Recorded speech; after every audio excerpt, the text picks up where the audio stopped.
একজন যুবক দেখেন কি পরিমাণ আল্লাহরে ডরাইছে। একটা ঘটনা বলবো, মনোযোগ আছে আপনাদের? সবার মনোযোগ আছে? মদিনা শরীফ থেকে 350 মাইল দূর একজন যুবকের বাড়ি। মদিনা শরীফ রওনা দিল। মদিনার শাসন ক্ষমতা তখন উমর ফারুক রাদিয়াল্লাহু তাআলা আনহুর হাতে। যুবক বাপ মার একমাত্র সন্তান উটের পিঠে সওয়ার হয়ে মদিনার দিকে রওনা দেয়। দীর্ঘ পথ পাড়ি দিয়া মদিনার কাছাকাছি আসলো। ক্লান্ত হয়ে গেছে যুবক, মনে মনে ভাবতেছে এই খেজুর বাগানে আমি একটু অপেক্ষা করব, বিশ্রাম নিব। গাছের নিচে বিশ্রাম নেওয়ার জন্য যুবক একটু থেমে গেল। উটটারে একটা গাছের সাথে বেঁধে রাখলো। বিশ্রাম নিতেছে যুবক, উটটারে বেঁধে রাখছে গাছের জড়ের সাথে। ঘুমন্ত অবস্থায় উটটা রশি ছিঁড়ে চলে গেল। পাশের একটা জমিন ছিল, এই জমিনে মাত্র চারা লাগানো হয়েছে, খেজুর গাছের চারা লাগানো হয়েছে। এই চারা লাগানো বাগানের ভিতরে, ক্ষেতের ভিতরে, জমির ভিতরে ঢুকে গেল উটটা। উট তো হাইওয়ান, সে তো আর জানে না এটা যে কার জমিন, এই জমিনে কার চারা লাগানো, কতটুকু চারা হয়েছে, ক্ষতি কতদূর হবে দূর তো উঠে জানে না। সে তো হাইওয়ান, ঢুকে পড়েছি, পাড়ায়া পাড়ায়া সবগুলি চারা নষ্ট করে ফেলেছে। বিকাল বেলা আসছে, এই জমির মালিক একজন বৃদ্ধ মানুষ আইসা দেখে তার জমির চারাগুলি সব একটা উট নষ্ট করে ফেলেছে। এই দৃশ্য দেখা বেচারার গুসা উঠে গেল। গুসা ওঠাটাই তো স্বাভাবিক। আমার জমিন যদি কারো গরু বাছুর নষ্ট করে, জমির মালিকের খারাপ লাগেনি না? লাগে না? খারাপ লাগছে, বড় খারাপ। পাথরের এক টুকরা পাথর হাতে নিয়ে উটের দিকে ঢিল মারলো। এই ঢিলটা উটের মাথার মধ্যে লাগলো, সাথে সাথে মাথাটা ফেটে গেল, রক্ত ফিনকে দিয়ে বের হতে লাগলো। মুহূর্তের ভিতরে রক্ত শূন্য হইয়া উটটা জমিনে পড়ে গেল, মারা গেল। এইবার বৃদ্ধ মানুষটা কয়, হায় হায়, আমি তো উটটাকে মারার জন্য ঢিল মারি নাই, হায় আমি এটা কি করলাম, আমি তো যাই না বুঝা হত্যা করি নাই, এই কাম কি করলাম। একটু পরেই দেখা যায় ওই যুবকের ঘুম ভাঙলো। পাশেই তাকায় দেখে তার উট নাই। খুঁজতে খুঁজতে আইসা দেখে একটা জমিন, এই জমিনের মধ্যে তার উট মরে পড়ে আছে। আর জমির মালিক একজন বৃদ্ধ মানুষ, তিনি দাঁড়ায় রইছে। আই সেই যুবক কয়, এ আমার উটটা কে মারলো? বৃদ্ধ মানুষটা কয়, বাবা রে, ও বাবা, আমি তো বুঝি নাই উটটা যে মরে যাবে, মাত্র আমি চারাগুলি লাগায় গেলাম, কত আশা ছিল আমার, তোমার উটটা আমার সবগুলি চারা নষ্ট করে ফেলেছে। গোসা উঠে গেছে আমার। এক টুকরা পাথর হাতে নিয়ে উটের মাথায় মারলাম। ও বাবা, আমি জানি নাই, বুঝি নাই, উটটার মাথা ফেটে রক্ত শূন্য হয়ে মারা যাবে। বাবারে, আমি বহুত বড় ভুল করে ফেলেছি। কিন্তু যুবক, সে তো গোসা হয়ে গেল। আমি এখন মদিনা যাব কেমন করে? এত লম্বা সফর, মদিনা থেকে আবার বাড়ি যাব কেমন করে? উটটা তুমি কেন মারছো? তারও গোসা উঠে গেছে। হেও একটা ঘুষি মারছে চাচারে। বৃদ্ধ মানুষটার একটা ঘুষি মারা মাত্রই এই বৃদ্ধ মানুষটাও চিত হয়ে পড়ে গেছে, জমিনে পড়ছে। পাথরি জমিন পড়া মাত্রই পাথরের মধ্যে মাথাটা লাগছে। এই বৃদ্ধ মানুষটারও মাথা ফেটে গেছে, রক্ত ফিনকি দিয়ে বের হইতেছে। উট যেইভাবে মারা গেছে রক্ত শূন্য হইয়া, এই বৃদ্ধ মানুষটা অল্প টাইমের ভিতরেই রক্ত শূন্য হয়ে মারা গেল। এখন ওই যুবক অবাক হয়ে দাঁড়ায় রয়েছে, হিত কিং করতো বিমূঢ় হয়ে পড়ল। কি করি হিতাহিত জ্ঞান হারায় ফেলছে। যুবক মনে মনে কয়, আমি তো লোকটারে মারার জন্য, আমি তো খুন করে ফেলার জন্য ঘুষি দেই নাই, হায় হায় আমি এটা কি করলাম, আমি তো মস্ত বড় খুনি হয়ে গেছি রে, আমি তো মানুষের খুনি হয়ে গেলাম। যুবক এইবার চিন্তা করে কি করবে, সে এখান থেকে পালাবে নাকি থাকবে। যুবকের মন যুবককে ডাক দেয়া কইরে, যুবক, তুমি এই জায়গা থেকে পালাইতে পারো, কেউ তোমারে পাবে না, কেউ তোমারে দেখবেও না, কেউ খুঁজো তোমাকে বের করতে পারবে না কে এই বৃদ্ধ লোকটার খুনি। কেউ পাবে না, কেউ জানবেও না, কিন্তু পাবেন একজন, জানেন একজন। তিনি কে? আরো জোরে বলেন, মালিকের নাম কে? মানুষ যা জানে না জানে কে? মানুষ যা পারে না পারে কে? মানুষ যা দেখে না দেখি কে? এই চিন্তায় ফিকিরে কিন যার অন্তরে আছে, এই রাতের অন্ধকারেও সে গুনাহ করতে পারে না, মানুষের চোখে ফাঁকি দিয়েও চুরি করতে পারে না। এই চিন্তায় ফিকিন আল্লাহর প্রতি যার এই পরিমাণ বিশ্বাস আছে, মানুষ যা দেখে না দেখেন আমার আল্লাহ বাপ মার চোখে ফাঁকি দিয়েও সে গুনাহ করবে। যুবক মনে মনে কয় তাহলে আমি যাব না, না না আমি ভাগবো না। মদিনার আদালতে, ওমর ফারুকের আদালতে আমার যা বিচার হয় আমি ওই বিচার মাথা পেতে নিব গো, তবু আল্লাহর দরবারে আসামি হতে চাই না। দুনিয়ার আদালতে আমার বিচার যা হবে হোক, আমি তা মাথা পেতে নিব, কিন্তু আল্লাহর দরবারে খুনি হতে চাই না। আমি আল্লাহর দরবারে মাপ চাই, মুক্তি চাই। এই চিন্তা করে যুবক দাঁড়ায় রইল। একটু পরে ঘন্টা দুয়েক পরে যখন সন্ধ্যা হয়ে যায়, দুই ছেলে বাবার তালাশে বাগানে আইসা হাজির। বাবা এখনো বাড়ি ফিরে না। দুইজন যুবক বাবার তালাশে বাগানে আইসা হাজির হয়ে দেখে এলাহি কাণ্ড। বাবার লাশ পড়ে আছে, জমির মধ্যে একটা উটের লাশ পড়ে আছে। আবার একজন যুবক পাশেই দাঁড়ায় রইছে। দুই ভাই আয়া বলতেছে, মিয়া তুমি এখানে দাঁড়ানো, আমার আব্বারে কে মারলো? ওই যুবক তখন বলতেছে, ভাইরা রে শোনো, তোমাদের বাবার খুনি হলাম আমি, কিন্তু খুনটা আমি ইচ্ছা কইরা করি নাই, অনিচ্ছায় খুনটা হয়ে গেছে রে ভাই, বিশ্বাস করো।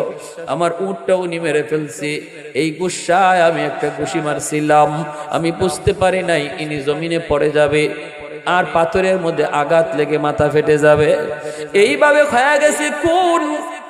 এ ভাইরা, আমি যদি এই জায়গা থেকে পালায় যাইতাম, তোমরা আমাকে কেউ পাইতা না, ঠিক কিনা? আমাদের বাঙালি হইলে পাওয়া যাইতো, কুজ্জেই পাওয়া যাইত না, কুত্তা লাগাইও বাইর করা যাইত না, ঠিক না? এমন ডিজিটাল সুর। আমেরিকা একটা সুরের মেশিন বাইর করছে, চোর ধরার মেশিন। লন্ডনে ও চোর ধরার মেশিন বাইর করছে। এরা কম বেশি সবাই মেশিন দিয়ে চোর ধরছে। বাংলাদেশে এই মেশিনটা আইনা গুলিস্তান বসাইছে চোর ধরার জন্য। সারাদিন চলে যায়, একটা চোরও ধরতে পারে না। সন্ধ্যাবেলা দৌড়ায় গেছে এরা মেশিনের দ্বারা। ঘটনা কি? গিয়া দেখে মেশিন চুরি হয়ে গেছে। যে মেশিন আনছিল চোর ধরার জন্য, এই মেশিনই চুরি হয়ে গেছে। হ্যাঁ,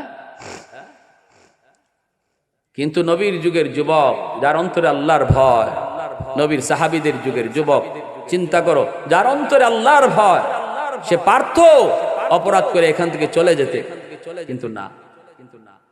আমাকে মদিনার আদালতে হাজির করো, চলো আমরা মদিনার আদালতে যাব। ওমর ফারুক রাদিয়াল্লাহু তাআলা আনহুর আদালতে যেই বিচার হয়, এই বিচার আমি মাথা পেতে নেব। হযরত ওমর ফারুক রাদিয়াল্লাহু তাআলা আনহুর কালে ওনার আদালতে হাজির হওয়া হলো। দুই ভাই খনি লইয়া তারা হাজির হয়ে গেল, বাবার লাশটাও নিয়ে হাজির হলো। ওমরের আদালতে বিচার শুরু হয়ে গেল। ওমর তিনি তো কত বড় বিচারক, তিনি তো কত বড় বিচারক, ন্যায় বিচার যার একমাত্র টার্গেট ছিল, ঠিক না? ওমরের আদালতে বিচার মানে ন্যায় বিচার, ঠিক কিনা? ইসলামী আদালতে বিচার মানে ন্যায় বিচার। আল্লাহর কোরআনের আদালতে বিচার মানে ন্যায় বিচার। ঘুষ খাওয়া চলে না, ফোন করা চলে না। জজ সাহেব, এত নম্বর আসামি আমার শালার ঘরের ভাতিজার ঘরের দুলাভাই আসেনি না? নাই,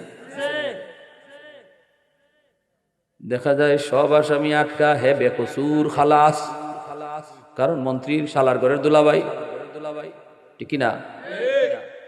কিন্তু ইসলামী আদালতে এরম দুলাভাই পাওয়ার সুযোগ আসেনি। এজন্য ইংরেজরা ডরায়, এজন্য বেঈমানরা আল্লাহ কোরআনের আইনকে ডরায়। কারণ ওই কলমের কুচায় ডাকাতি করতে পারবে না, ঠিক না? সব দোষ হুজুররা, সব দোষ হুজুরের। আঙ্গুল দেয় হুজুরের দিকে এক আঙ্গুল, আর 3 আঙ্গুলে হেরে বাস দেয়। হিবায় চুর কইও না, চুর তো তুমি নিজে। ভাইরা আমার, ওই অবস্থায় উমরের আদালতে বিচার শুরু হয়ে গেল। হযরত উমর ফারুক রাদিয়াল্লাহু তাআলা আনহু তখন ডাক দেয়া বলেন, যুবক তুমি নিজেই বলো, আসামি নিজেই তার খুনের কথা স্বীকার করতেছে, সাক্ষী আর লাগে? হ্যাঁ, সাক্ষী নাই, সাক্ষীর কোনো প্রয়োজন হয় না। যুবক যদি অস্বীকার করতো তাহলে সাক্ষী লাগতো, কিন্তু না না, যুবক বলতেছে আমি যদি অস্বীকার করি তাহলে এখানে সাক্ষীও কেউ নাই, আমার বিপক্ষে সাক্ষী দেওয়ার মতো কেউ নাই। কিন্তু আমিরুল মুমিনিন, আমি জানি আমি আজকের আদালতেও মিথ্যা বলে বাঁচতে পারবো, কিন্তু হাসরে আল্লাহর আদালতে বাঁচা যাবে না। আজকে দুনিয়ার আদালতে মিথ্যা কথা বইলাম, মিথ্যা সাক্ষী দিয়া যারা বাঁচতেছো, ভালো করে আপনি পিঠে তেল দিয়া রাখো, পিঠে তেল দিয়া রাখো। দুনিয়ার আদালত তো কোনো আদালতই না, দুনিয়ার শাস্তি তো কোনো শাস্তি না। আল্লাহর আদালতে বিচারের জন্য রেডি থাকো। তোমার জীবনের নামাজ, তোমার জীবনের রোজা, তোমার জীবনের হজ, তোমার জীবনের কোটি কোটি টাকা দান সদকা সব জলাঞ্জলি হবে, সব পানিতে ভেসে যাবে যদি একটা মিথ্যা সাক্ষীর কারণে কোনো নির্দোষ মানুষকে দোষী বানানো হয়। সাবধান, সাবধান, সাবধান, জীবনের সব আমল বরবাদ। তোমার একটা মিথ্যা কথার কারণে যদি একজন নির্দোষ মানুষ দোষী হয়, ভয় পাও, ভয় পাও। ওমর রাদিয়াল্লাহু তাআলা আনহু বলেন, ঠিক আছে তোমার রায় হলো ফাঁসি। কারণ ইসলামী আদালতে জানের বদলা জান, জানের বদলা আল কাতলু বিল কাতলি ওয়াল হুররু বিল হুরর। আল্লাহ অন্য আয়াতে বলেন, ওয়ালাকুম ফিল কিসাসি হায়াতুন ইয়া উলিল আলবাব। আল্লাহ পাক বলেন, কিসাসের ভিতরে তোমাদের হায়াত আমি আল্লাহ রেখে দিয়েছি। কেউ যদি খুন করে, এই খুনের বদলা তারও খুন করো। তুমি দেখতেছো আরেকটা প্রাণ গেল, না না না, আল্লাহ বলেন আমি দেখতেছি এই বদলাটা নেওয়ার কারণে 1000 প্রাণ বেঁচে গেল। এই খুনি আর খুন করবে না, তার দেখা দেখি আরো 10টা খুনি সাবধান হয়ে যাবে। আজ যদি বাংলার জমিনে কোন খুনিরে বাইতুল মুকাররমে হাজারো মানুষের সামনে ফাঁসি দেওয়া হইতো, অথবা মানুষকে দিয়ে মানুষের সামনেই তারে বিচার করা হইতো, ইসলামী শরীয়তে যেটা ধার্য করেছি, হাজারো খুনি সাথে সাথে সাবধান হয়ে যাইতো। কেউ কাউকে খুন করার আগে চিন্তা করতো, এইভাবে আমারও মরণটা হবে, এইভাবে আমারও মরণটা হবে। আল্লাহ পাক নিজে বলে, ওয়ালাকুম ফিল কিসাস হায়াতুন ইয়া উলিল আলবাব। আল্লাহ কয় নির্বুধেরা কথাটা বুঝবে না, জ্ঞানী যারা আছো তোমাদেরকে বলি। আল্লাহ বলেন জ্ঞানী যারা আছো তোমাদেরকে বলি, আমি আল্লাহর ওই আদেশ, আমি আল্লাহর ওই বিচার ব্যবস্থা, খুনির বিচার হলো তারে খুন করা, এই খুনের দ্বারা 1000 প্রাণ বেঁচে যায়। এটা কোরআনের আইন, ঠিক কিনা জোরে বলেন। হযরত ওমর ফারুক রাদিয়াল্লাহু তাআলা আনহু তিনি বিচার রায় দিয়ে দিলেন, যুবক তোমারও ফাঁসির রায় হয়ে গেল রে যুবক, আগামী কাল তোমাকে ফাঁসি দেওয়া হবে। এর ভিতরে তোমার মনের কোনো ইচ্ছা আছে কিনা তুমি একটু বলো। যুবক বলতেছে আমার কোনো মনের শেষ ইচ্ছা নাই, শেষ কোনো ইচ্ছা আছে কিনা বলো। যুবক হঠাৎ করে কয়, আমিরুল মুমিনিন আমাকে যদি একটু সুযোগ দেন গো, আমি একটু বাড়িতে যাব। এটা কি কয়? শেষ ইচ্ছা বাড়িতে যাওয়া, এটা কেমন কথা? এটা কেউ দিব? কয় বাড়িতে যাব। কেন যাব? কারণ আমার বাড়ির পাশে আছিল একটা বাজার, এই বাজারে একজন ব্যবসায়ী আছিল ইহুদি, ওই ইহুদির দোকান থেকে আমি মাল কিনে আনতাম, কিছু টাকা আমার বাকি রয়ে গেছে। আমি যদি ওই টাকাগুলি ফেরত না দেই তাহলে আমার উপরে তার হক থেকে যাবে, আমার উপরে তার হক থেকে যাবে, আর হাসরের মাঠে জবাব দিতে হবে আমাকে জন্য। সেও দুনিয়াতে মুসলমান জাতি তুই লাগালি দিবে, বলবে মুসলমান জাতটাই খারাপ, ওরা ঋণ পরিশোধ করে না, খরচ পরিশোধ করে না। ওগো আমিরুল মুমিনিন, একটু সুযোগ যদি আমাকে দেন, আমি বাড়ি যাব আর ঋণটা পরিশোধ করে দ্রুত চলে আসব। মানুষের ঋণ, মানুষের হক নষ্ট করা কত বড় গুনাহ চিন্তা করেন। আল্লাহ নবী বলে একজন মুজাহিদ জিহাদ কইরা যদি শহীদ হয়, সমস্ত প্রশ্ন মাফ হয়ে যায়। আল্লাহ তারে কোনো প্রশ্ন করে না যে শহীদ হয়, নামাজের হিসাব নেওয়া হয় না, রোজার হিসাব নেওয়া হয় না, হজের হিসাব নেওয়া হয় না। কিন্তু নবী বলেন ইল্লাদ-দাইন, কিন্তু যদি দুনিয়াতে কারো হক নষ্ট করে থাকে এই শহীদ, আল্লাহ ওই হকের ব্যাপারে তারে জিজ্ঞেস করবে, কারণ আল্লাহ এই ব্যাপারে তারে মাপ দিবে না। যার হক নষ্ট করেছে তার কাছ থেকেই মামলা ডিসমিস করা লাগবে। এজন্য রে ভাই মনে রাখবা, কারো হক নষ্ট করা এটা এত বড় খতরনাক গুনাহ, এটা আল্লাহর আদালতে থাকে ঝুলন্ত। আল্লাহ এই ব্যাপারে ফয়সালা দেয় না। আল্লাহ কয় নামাজ তোর এক ওয়াক্ত কাজা হয়েছে, যা আমি মাফ করে দিলাম। রোজা একটা কাজা হয়েছে, মাফ করে দিলাম। কিন্তু তুই অমুকের হক নষ্ট করেছো, বাপ মার কলিজায় ব্যথা দিছো, বাপ মা তোমার বিরুদ্ধে আমার আদালতে মামলা দিছে। স্ত্রীর কলিজায় তুমি ব্যথা দিছো, স্ত্রী তোমার বিরুদ্ধে আমার আদালতে মামলা দিছে। প্রতিবেশী আরেক মুসলমানে মামলা দিছে, এই মামলা তুমি ডিসমিস করো, তারপরে তুমি তোমার জান্নাতে যাও। ভাইরা, এজন্য এই যুবক বলতেছে, ও আল্লাহর নবীর সাহাবী, একটু সময় যদি দেন আমি দ্রুত বাড়ি যাব, আর যাইয়া ঋণটা পরিশোধ করে দ্রুত চলে আসব।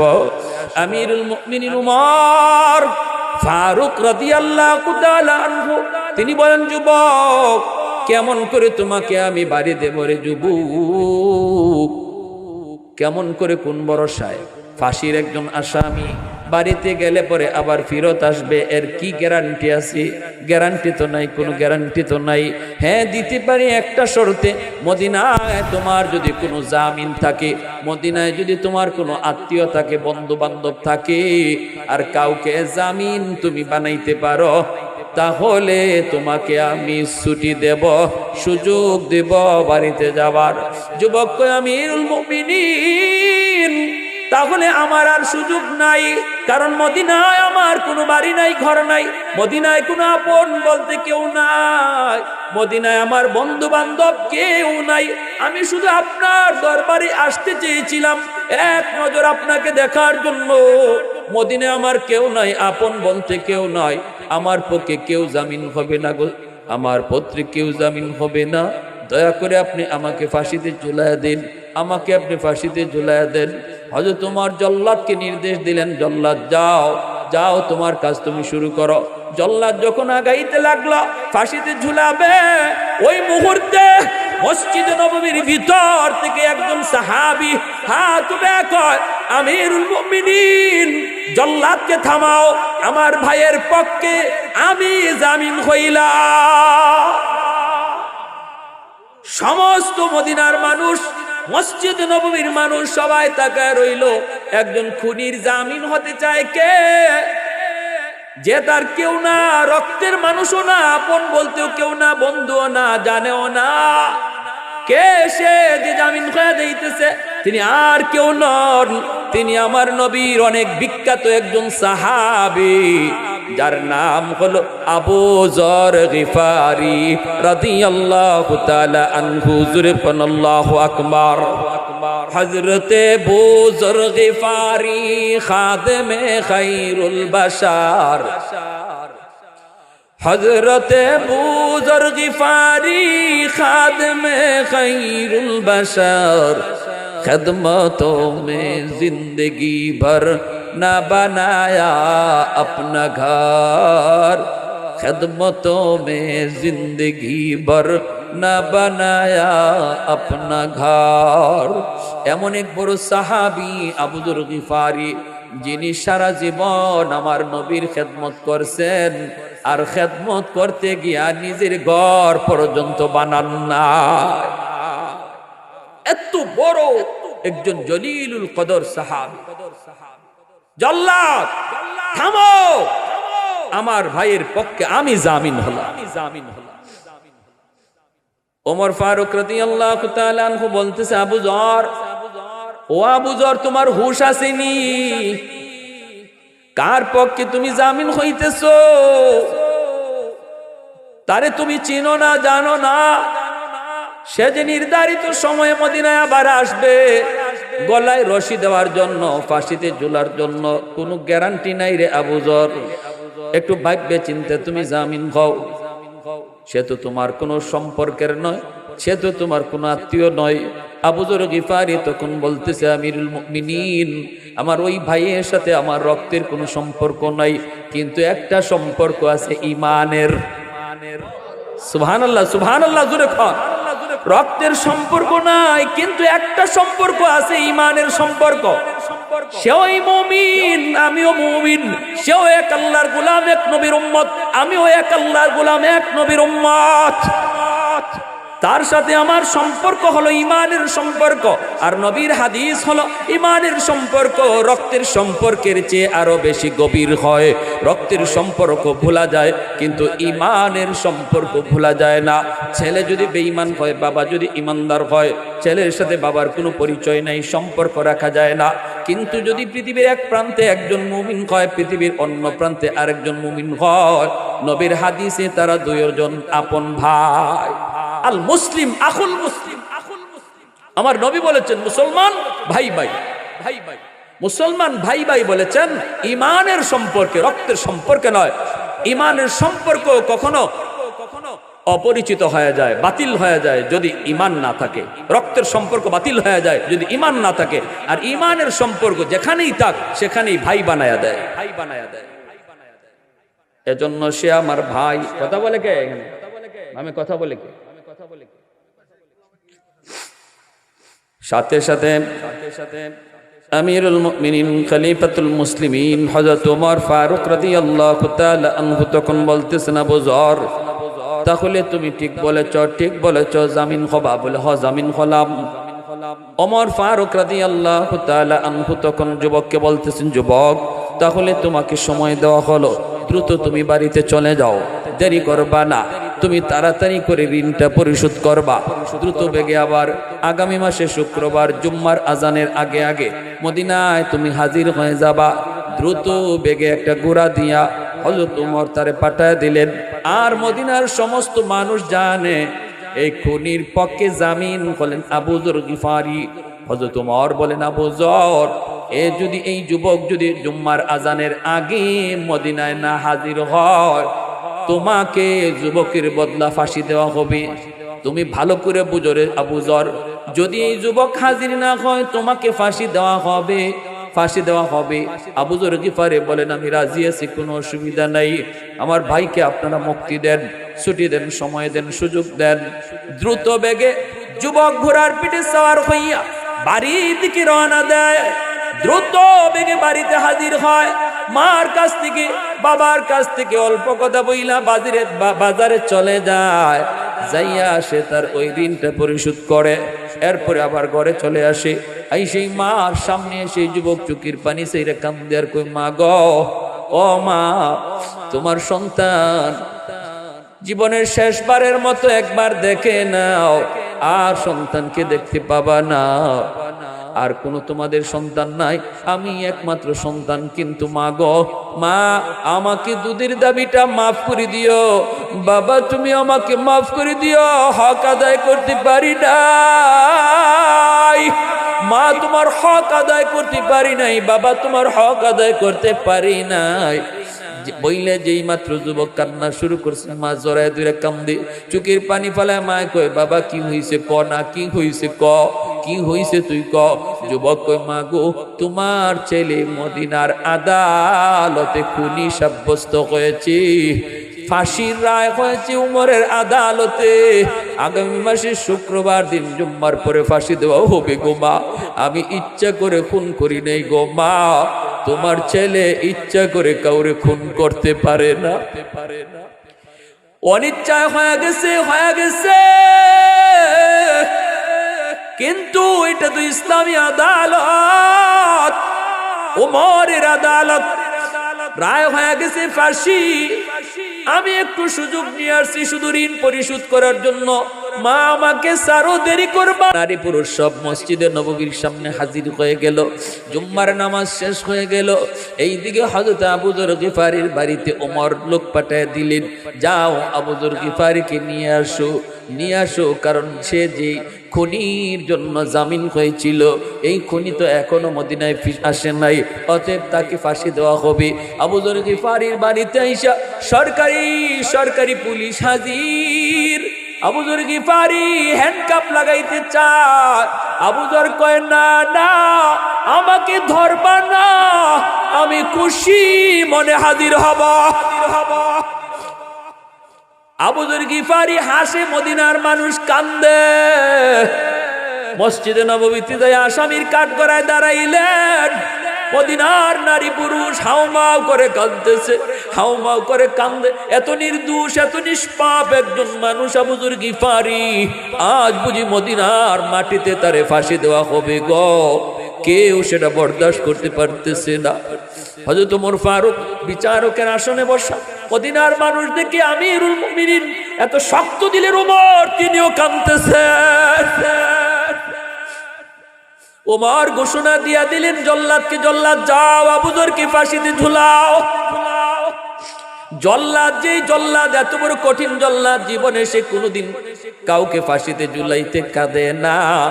আজ ওই জল্লাদ নিজে কাঁদে, এক কদম আগায়, দুই কদম জল্লাদ পিছায়, সামনে আগাইতে পারে না। মদিনার মানুষ রাস্তার দিকে তাকায় রইছে, ওই মরুভূমির রাস্তার দিকে তাকানো। আবু যর গিফারি প্রায় দড়ির কাছাকাছি চলে গেছেন। হঠাৎ করে একজনে আওয়াজ দিয়া কয়, জল্লাদ থামো, ওই যে ধুলাবালি উঠতেছে, মনে হয় কেউ ঘোড়া দৌড়ায় আসতেছে, একটু অপেক্ষা করো, একটু দেখো কে কে। বিদ্যুৎ গতিতে যুবক ঘোড়া নিয়ে হাজির হয়ে গেল। জোরে কোন সুবহানাল্লাহ। সাথে সাথে আবু যর গিফারিকে নামানো হলো।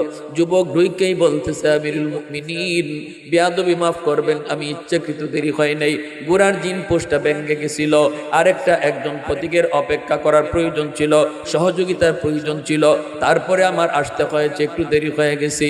আমি হাত জোর করে মদিনার মানুষের কাছে মাপ চাই গো, আমার নবী দেশের মানুষের কাছে মাপ চাই, আমাকে আপনারা মাফ করে দিন, আর আমার ভাই আবু যর গিফারিকে নামায়া দেন, আমাকে ফাঁসিতে ঝুলাইয়া দেন।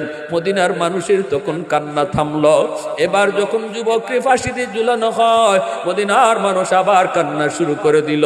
হায়রে, এ আবার কেমন যুবক, কেমন যুবক, বাড়িতে গেছে, বাপমার কাছে গেছে, সেখান থেকে আবার ফাঁসিতে ঝুলার জন্য চলে আসছে। সুযোগ ছিল চলে থাকবার, সুযোগ ছিল ফিরে না আসার, সুযোগ ছিল হারিয়ে যাওয়ার, সুযোগ ছিল পলায় যাওয়ার, কিন্তু যেই যুবক পালাইলো না, চলে আসলো ফাঁসিতে আবার ঝুলার জন্য, সেই যুবক তো সাধারণ যুবক নয়। এই যুবক তো ইচ্ছা করে কাউরে খুন করতে পারে না। এই বুঝটা তখন দুই ভাইয়ের অন্তরও জাগলো। যেই দুই ভাই মামলার বাদী হয়ে দাঁড়াইছিল বাবার পক্ষে, এই দুই ভাইয়ে দেখতেছে মদিনার মানুষের হালত। হঠাৎ করে দুই ভাই ডাক দিয়া কয়, জল্লাদ থামো, আমার ভাইরে ফাঁসি দেওয়া লাগবে না, আজ থেকে আমরা তিন ভাই। পলায় যাওয়ার, হারায় যাওয়ার সুযোগ পাইও যেই যুবক পালায় না, সেই ইচ্ছাকৃত আমাদের আব্বারে মারে নাই, ইচ্ছা করে আব্বারে খুন করে নাই, আমাদের বুঝ হয়ে গেছে। অতএব আমার ভাইরে আপনি নামায় দাও, আজ থেকে আমরা তিন ভাই, দুই ভাই না। এই দুই ভাই যায় ওই যুবককে গলায় জড়ায় ধরে কান্দে।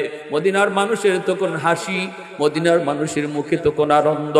এইবার মার কাছে যায় যুবক দুই ভাই বলতেছে, মা গো, ও মা, আজ থেকে তোমার দুই সন্তান না, আজ থেকে তোমার আরো একজন ছেলে নিল, এই ছেলে লইয়া তোমার আজ থেকে তিন ছেলে। সুবহানাল্লাহ, জোরে খাও, আল্লাহু আকবার। এই বলছিলাম যুবক, তোমার মতো একজন যুবকের কলিজায় আল্লাহর ভয়ের কাহিনী শুনাইলাম। এজন্যই নবী বলেছেন, যৌবনে যে যুবক আল্লাহরে ডরায়, গায়ে শক্তি থাকতে যে আল্লাহর কদমে সেজদা দেয়, সে ওই বয়সে আল্লাহর ওলি হয়। আর বৃদ্ধ বয়সে আল্লাহ তাকে ঘরে বসাইয়া ইবাদতের পেনশন দেয়, ঘরে বসাইয়া আল্লাহ ইবাদতের পেনশন দেয়। যে যুবককে আজকে এত সুন্দর আয়োজন করছে, আপনারা খুশি না? কারা কারা খুশি? হাত দুটো আল্লাহকে দেখান। আল্লাহ তুমি কবুল করো, মঞ্জুর করো। তাদেরকে উৎসাহ দিবেন, সাহস দিবেন, সর্বদা সাহস দিয়া রাখবেন যেন তারা আরো ইসলামের প্রতি ধাবিত হয়। আর যুবকদেরকে আমি অনুরোধ করব, তারা কোথায় আছে একটু সামনে আসো, স্টেজে দাঁড়াও। আমরা তাদের জন্য খাস করে দোয়া করব, তারা যেন পাক্কা নামাজি হয়ে যায়। সমাজের ভালো ভালো কাজগুলি যেন তাদের দ্বারা হয়। মসজিদের যেন তাদেরকে মসজিদে পাওয়া যায়। গান বাজনা, ফিতনা ফাসাদ এগুলার থেকে যেন তারা দূরে থাকে এবং এগুলা থেকে সমাজকে যেন তারা রক্ষা করে। ঠিক কিনা ভাই? সমাজকে যেন তারা রক্ষা করে। সাবধান, আল গিনা রুকিয়াতুজ জিনা। নবী কয় যেখানে গান হবে সেটা প্রেমের গান হোক আর মারিফতের গান হোক, যেখানেই বাজনা বাজবে নবী বলেন সেখানেই জিনা। ওই যে সাপুরে মন্ত্র দিলে যেমন সাপ দৌড়ে আসে, নবী বলেন গান হলো, বাজনা হলো জিনার মন্ত্র। যেখানেই হবে এখানে জিনা বেবিচার দৌড়ে আসবে। নাউজুবিল্লাহ জুরে। যে সমাজে গান বাজনা হয়, যে সমাজে পবিত্র উরুসের নামে এরকম ভাবে অনইসলামিক কাজ, বিদাতি কাজ, গুনার কাজ হয়, ওই সমাজ এর কারণে নষ্ট হয়ে যায়। সমাজের মধ্যে হায়া শরম চলে যায়, মানুষ মহিলারা বেপর্দা হয়ে যায়, পর্দার কথা ভুলে যায়, যুবকের চরিত্র নষ্ট হয়। আমরা সমাজকে মুক্ত রাখতে চাই, পবিত্র রাখতে চাই। সবাই রাজি আছি না ইনশাআল্লাহ? আল্লাহ আমাদের সবাইকে কবুল করো, মঞ্জুর করো। ওয়া আখির দাওয়ানা আনিল হামদুলিল্লাহি রাব্বিল আলামিন।